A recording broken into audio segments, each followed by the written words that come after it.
एक सरकारी स्कूल में बच्चे पढ़ाई कर रहे थे। धीमी धीमी बारिश की बूंदें जमीन को भिगो रही थीं।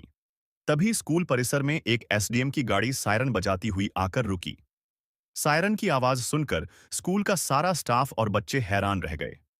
सभी के मन में एक ही सवाल था कि इतने बड़े अधिकारी अचानक इस छोटे से सरकारी स्कूल में क्यों आए हैं। आइए देखते हैं। पूरा सच्चाई जानने के लिए गाड़ी से एसडीएम उतरे और सीधे प्रिंसिपल के ऑफिस की ओर बढ़ गए। ऑफिस पहुंचते ही उन्होंने एक टीचर के बारे में पूछताछ शुरू की, जिनका नाम रानी था। एसडीएम साहब के सवाल सुनकर प्रिंसिपल भी चौंक गए। उन्होंने साहस जुटाकर पूछ ही लिया, सर, आप रानी मैडम के बारे में इतनी जानकारी क्यों ले रहे हैं? उनसे आपका क्या काम है? एसडीएम ने हल्की मुस्कान के साथ जवाब दिया, मुझे उनके कुछ पैसे लौटाने हैं, इसलिए मैं उनके बारे में जानकारी कर रहा हूं। प्रिंसिपल बताते हैं, वह तो यहां से काफी समय पहले ही रिटायर होकर जा चुकी है। अब वह यहां पढ़ाने के लिए नहीं आती है, लेकिन मैं आपको उनका एड्रेस निकालकर दे देता हूं। आप उनसे घर जाकर मुलाकात कर सकते हैं। इसके बाद एसडीएम साहब कहते हैं, ठीक है, आप जल्दी से उनका एड्रेस मुझे दे दीजिए।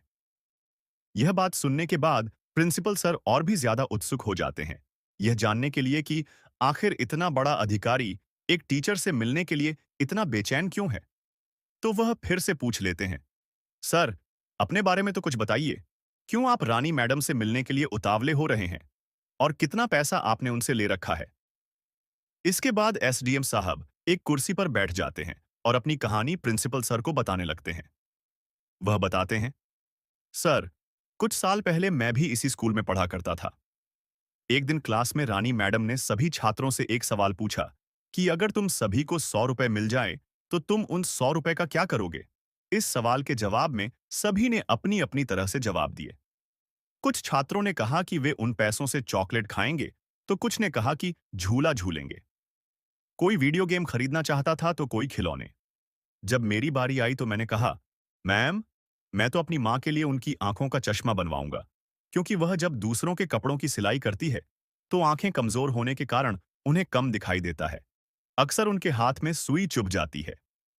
यह सुनने के बाद रानी मैडम अपनी कुर्सी छोड़कर मेरे पास आईं और मुझसे पूछा, बेटा, ऐसा क्यों?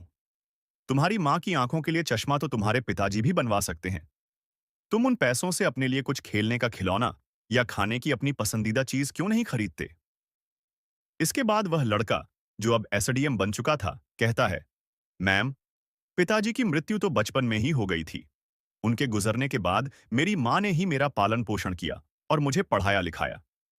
वह दूसरों के घरों में काम करके और कपड़ों की सिलाई करके मेरा खर्चा पूरा करती थीं। उनकी आंखें अब कमजोर हो चुकी थीं। अगर उनकी आंखों के लिए चश्मा बन जाता, तो सुई में धागा डालते वक्त सुई उनके हाथों में नहीं चुभती। इन बातों को सुनकर रानी मैडम बहुत ही भावुक हो गईं। बड़े प्यार से उस बच्चे को गले लगाते हुए बोली, बेटा, जो जवाब आज तुमने दिया है, उससे पता चलता है कि तुम अपनी माँ से कितनी मोहब्बत करते हो। और जहां तक मेरा अनुमान है, तुम अपनी जिंदगी में एक बहुत बड़े इंसान बनोगे। उसके बाद रानी मैडम ने बच्चे को 100 रुपए देते हुए कहा, बेटा, यह 100 रुपए तो मैं तुम्हें अपने वादे के अनुसार दे रही हूं, और यह 100 रुपए जो मैं तुम्हें एक्स्ट्रा दे रही हूं, इन्हें भी अपने पास रखो। जब तुम्हारे पास पैसे हो जाए तो मुझे लौटा देना। इसके बाद एसडीएम साहब बताते हैं, उस दिन के बाद रानी मैडम ने मेरी कई बार मदद की। स्कूल में जब फ्री की ड्रेस मिलती थी तो वह सुनिश्चित करती थीं कि मुझे मिले। उन्होंने मुझे पढ़ने के लिए फ्री की किताबें दिलवाईं। कई बार तो मेरे लिए पहनने के लिए जूते भी खरीद दिए। उनके मुंह पर बहुत एहसान है। मेरी कामयाबी के पीछे उनका बहुत बड़ा योगदान है, और इसी वजह से मैं आज उनसे मिलने आया हूं। उनके पैसों को लौटाने के लिए आया हूं। यह सुनकर प्रिंसिपल भी भावुक हो गए। इधर एसडीएम साहब अपनी कहानी सुनाते सुनाते खुद भी रोने लगे। इसके बाद प्रिंसिपल सर स्कूल के पुराने रजिस्टर में से रानी मैडम का एड्रेस निकालकर एसडीएम साहब को दे देते हैं। उसके बाद एसडीएम साहब अपनी सरकारी गाड़ी में बैठकर उस दिए गए एड्रेस पर जाने लगते हैं। थोड़ी देर का सफर तय करने के बाद वे उस एड्रेस पर पहुंच जाते हैं। वहां जाकर पता चलता है कि वे तो यहां से अपना घर बेचकर किसी दूसरे शहर में शिफ्ट हो गई है। पास पड़ोस वालों से जानकारी की तो उनका वर्तमान एड्रेस भी मिल जाता है। इसके बाद एसडीएम साहब उस शहर के लिए निकल जाते हैं। थोड़ी देर के बाद वे उस शहर में भी पहुंच जाते हैं और बताए गए एड्रेस के मुताबिक एक घर का दरवाजा खटखटाते हैं। अंदर से एक लड़का बाहर आकर बोलता है, जी बताइए, आपको किससे मिलना था? एसडीएम साहब कहते हैं, मुझे रानी मैडम से मुलाकात करनी थी। क्या रानी मैडम का घर यही है? यह सुनकर रानी मैडम का बेटा हैरान रह जाता है। वह सोचने लगता है कि आखिर इन्हें मां से ऐसा क्या काम है, क्योंकि रानी मैडम का बेटा बिल्कुल भी अच्छे स्वभाव का नहीं था। उसने अपनी मां को घर से निकालकर एक वृद्धाश्रम में छोड़ दिया था। वह खुद अपनी पत्नियों और बच्चों के साथ इस घर में रहता था, लेकिन अपनी मां को एक वृद्धाश्रम में छोड़ रखा था। करीब 4 सालों से वह अपनी मां से मिला भी नहीं था। उसे कोई खबर नहीं थी कि मां अब कैसी हैं, जिंदा भी हैं या नहीं। वह पूछता है, आपको मां जी से क्यों मिलना है? क्या काम है? एसडीएम साहब कहते हैं, मुझे उनके कुछ रुपए लौटाने हैं और इसी सिलसिले में मैं उनसे मिलना चाहता हूं। पैसों की बात सुनकर उसके दिल में लालच आ जाता है। वह कहता है, जो कुछ भी पैसे हैं, आप मुझे दे दीजिए, मैं उन्हें दे दूंगा। मैं उनका इकलौता बेटा हूं। लेकिन एसडीएम साहब उसकी कोई बात नहीं सुनते और जिद करते हैं, मुझे सच सच बताओ, वे फिलहाल रहती कहां हैं? तब रानी मैडम का बेटा सच्चाई उगल देता है कि उसने अपनी मां को एक वृद्धाश्रम में छोड़ रखा है। अब एसडीएम साहब उसके नालायक बेटे से वृद्धाश्रम का पता पूछते हैं और तुरंत वृद्धाश्रम पहुंच जाते हैं।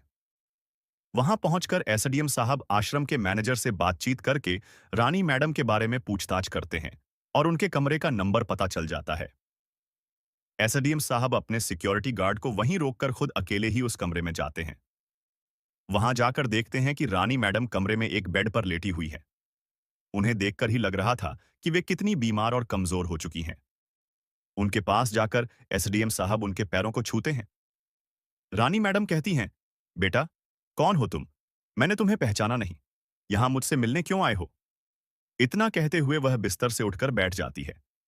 एसडीएम साहब कहते हैं, मैम, मेरा नाम आदित्य है और एक समय था जब मैं आपके पास सरकारी स्कूल में पढ़ा करता था। रानी मैडम अपने दिमाग पर थोड़ा जोर डालती है। उनकी याददाश्त अब थोड़ी कमजोर हो चुकी थी, लेकिन वह उसे पहचान जाती है। वे कहती हैं, अच्छा बेटा, तुम वही आदित्य हो जिसको मैंने कुछ पैसे दिए थे तुम्हारी मां की आंखों का चश्मा बनवाने के लिए? अच्छा बेटा, तुम वही आदित्य हो जिसे मैंने एक बार कुछ पैसे दिए थे और कहा था कि इन पैसों से चश्मा बनवा लेना और पैसे अपने पास रखना। जब तुम्हारे पास पैसे होंगे तो मुझे लौटा देना। तुमने कई बार मेरी इस तरह मदद की थी। एसडीएम साहब कहते हैं, मैं आज आपके उन्हीं पैसों को लौटाने के लिए आया हूं। यह सुनकर रानी मैडम की आंखें नम हो जाती हैं और उनकी आंखों से आंसुओं की लड़ी टपकने लगती है। रानी मैडम को रोता देख आदित्य थोड़ा सा हैरान रह जाता है। वह उनसे पूछता है, मैम, आप ऐसे क्यों रो रही हैं? इसके बाद रानी मैडम अपनी पूरी कहानी आदित्य को बताने लगती हैं। वह बताती हैं, बेटा, उस समय मैंने तुम्हें सिर्फ रुपए दिए थे, जो कि तुम्हें आज इतने समय के बाद भी याद हैं। और एक मेरी अपनी सगी औलाद है, जिसे मैंने जन्म दिया, पाल पोस कर बड़ा किया, अपने माता पिता होने का फर्ज निभाया, लेकिन फिर भी उसे मेरी कोई कदर ना हो सकी। वह मेरी भावनाओं के साथ खेलता रहा और मुझे यहां वृद्धाश्रम छोड़कर चला गया। और तुम, जो सिर्फ किसी मां के बेटे हो, जिसे मैंने कभी कुछ पैसे दिए थे, आज उन पैसों को लौटाने के लिए यहां आए हो। आदित्य, एसडीएम साहब, उनके आंसुओं को साफ करते हुए उन्हें दिलासा देता है। फिर रानी मैडम आदित्य से उसका हालचाल लेती हैं और पूछती हैं, बेटा, अब तुम करते क्या हो? आदित्य बताता है, मैम, मैंने आगे भी अपनी पढ़ाई जारी रखी और मेहनत मजदूरी करके अपनी फीस जमा करता रहा। खूब लगन के साथ पढ़ाई की और आज एक एसडीएम बन गया हूं। अब रानी मैडम यह बात सुनती हैं तो आदित्य की पीठ थपथपाते हुए कहती हैं, शाबाश बेटा, तुमने बहुत अच्छा किया जो अपनी पढ़ाई जारी रखी और एक कामयाब इंसान बन गए। इसके बाद दोनों बहुत देर तक बात करते रहते हैं। बातचीत खत्म करने के बाद आदित्य रानी मैडम से कहता है, मैम, अब आप अपना सारा सामान बैग में पैक कर लीजिए और मेरे साथ चलिए। यह सुनकर रानी मैडम अचंभे में पड़ जाती हैं। वे पूछती हैं, बेटा आदित्य, तुम मुझे यहां वृद्धाश्रम से कहां लेकर जाना चाहते हो? आदित्य कहता है, कहीं नहीं मैम, आपको एक अच्छी जगह लेकर जा रहा हूं, जहां आपको होना चाहिए था। इसके बाद आदित्य वृद्धाश्रम के मैनेजर से बात करके रानी मैडम को वहां से लेकर अपनी गाड़ी में बैठाता है और सीधा अपने घर की ओर चल देता है। आदित्य का एक बहुत बड़ा घर होता है, जहां उनकी मां, पत्नी और दो छोटे बच्चे रहते हैं। जैसे ही उनकी गाड़ी घर के गेट के बाहर पहुंचती है, दोनों बच्चे दौड़ते हुए बाहर आते हैं और खुशी से चिल्लाते हैं, पापा आ गए, पापा आ गए। इसके बाद आदित्य अपनी गाड़ी से उतरता है और साथ में ही रानी मैडम को भी गाड़ी से उतारता है। वह कहता है, आज के बाद मैम, आपका यही अपना घर है। अब आप यहीं हमारे साथ रहेंगी, वृद्धाश्रम में नहीं। यह सुनकर रानी मैडम हैरान रह जाती हैं और भावुक होकर रोने लगती हैं। एक बार फिर उनकी आंखों से आंसुओं की लड़ी बहने लगती है। तब आदित्य उन्हें अपने गले से लगा लेता है और चुप कराता है। इतने में ही आदित्य की मां और पत्नी भी बाहर आ जाती हैं। वे पहले ही रानी मैडम के बारे में सब कुछ जानती थीं। कैसे उन्होंने आदित्य की पढ़ाई में मदद की थी, मां के चश्मे के लिए पैसे दिए थे और कई बार उसकी सहायता की थी। इसलिए वे भी उनका बहुत मान सम्मान करती हैं। आदित्य रानी मैडम को घर के अंदर ले जाता है। वह उन्हें अच्छे से नहलाकर नए कपड़े पहनाता है और बहुत सम्मान के साथ घर में रखता है। घर के सभी सदस्य रानी मैडम की बहुत अच्छी तरह देखभाल करने लगते हैं। उनके दोनों पोते पोतियां उनके साथ खूब मस्ती करते और खेलते हैं। धीरे धीरे रानी मैडम का स्वास्थ्य भी अच्छा हो जाता है, क्योंकि उन्हें परिवार का प्यार और सम्मान मिलने लगा था। अगर आपको ये कहानी पसंद आई हो तो इस वीडियो को लाइक कीजिए, शेयर कीजिए अपने दोस्तों और परिवार के साथ, और ऐसे ही प्रेरणादायक कहानियों के लिए हमारे चैनल को सब्सक्राइब करना बिल्कुल मत भूलिए।